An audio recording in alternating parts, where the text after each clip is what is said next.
comes Joseph. Here he comes down in Egypt. What does he want? Everybody's coming into the African Nile Valley. Everybody's coming to the place that we don't want to be today. I'm going to Africa. Why are you going to Africa? But every time you go to France or England, have a great trip. Have a nice trip. But anytime you go into Africa, people ask and even whisper as though the white folks are on the sideline listening. But when we go into the accounts of Joseph, Joseph was sold into slavery by his own brothers to the Ishmaelites, according to the Bible, for 20 pieces of silver. Now, 200 years after Abraham, Joseph comes into the land of Kemet. Who was on the throne then? Every librarian in the United States will tell you this. During that time of Joseph, the Hyksos were on the throne who were enslaving our own Kemetic Africans of the African Nile Valley. We were enslaved ourselves by the Hyksos. So Joseph came into a land of a people who didn't belong there themselves.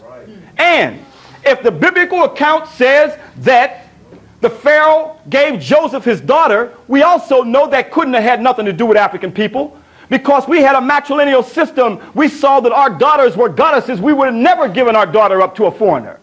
But the Hyksos gave away African Kemetic daughters because that was their custom.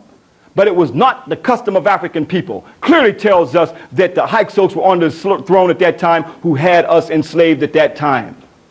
Let's go look at some of the other customs of Joseph. Often quoted as a striking Egyptian parallel to the biblical story of Potiphar's wife's attempted seduction is the tale of the two brothers from the 19th dynasty Abini Papyrus. It says right here in the Abini Papyrus, let's look at the comparison between our ancestors' papyrus and Joseph. And so see how this story was plagiarized from our African ancestors. Then she, the older brother's wife, talked with him, saying, "There is great strength in you. Now I see your energies every day." And she wanted to know him as one knows a man. Then she stood up and took hold of him and said to him, "Come, let's spend an hour sleeping together." Then the lad became like a leopard with great rage at the wicked suggestion which she had made to him. "See here, your husband is like a father to me. What is this great crime which you have said to me?" Let's look at Joseph now. Now Joseph was handsome and good looking, and a time came when his master's wife took notice of him and said, "Come, lie with me." But he refused and said to her, "Think of my master. He has entrusted me with all he has. How can I do anything so wicked?" Literally plagiarized from our African ancestors of Abini Papyrus.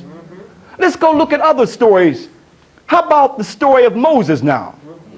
Moses opens up in the Bible where supposedly the Pharaoh's daughter takes him out of the basket, out of the bulrushes. Is that right? That's right. Now this is a white folks pictorial Bible that clearly show the Pharaoh's daughter has been black, clearly showing her being an African with African braids, not French braids. Huh? And then they clearly show Moses as being lily white. Yes. Now brothers, if your daughter come in the house with a lily white baby, and the baby just grows right up and you don't even notice this lily white baby running around, you're going to ask some questions where this baby came from. But where did this story come from, brothers and sisters? Because we are told that Moses, who was pulled from the bulrushes, was born in the area of Goshen, grew right up there in Egypt, and became a high priest. But let's see where the story came from. Let's see that right there in Kemet, our ancestors told a story long before Moses pulled from the bulrushes, where Isis had to hide in the papyrus swamps because Set was out to kill Horus. And she had to hide in the papyrus swamps. Look at her crown and her hair. They even took the same crown and the same hair, and just as it is on the pictorial white folks' Bibles.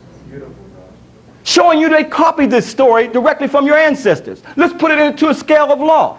Let's go into this thing further, showing where they literally copied this from African people because Set was out to kill Horus because Set crucified his father Osiris, or Asaru as our ancestors called him. So Set was out to kill Horus because he feared he would grow up and avenge his father's death.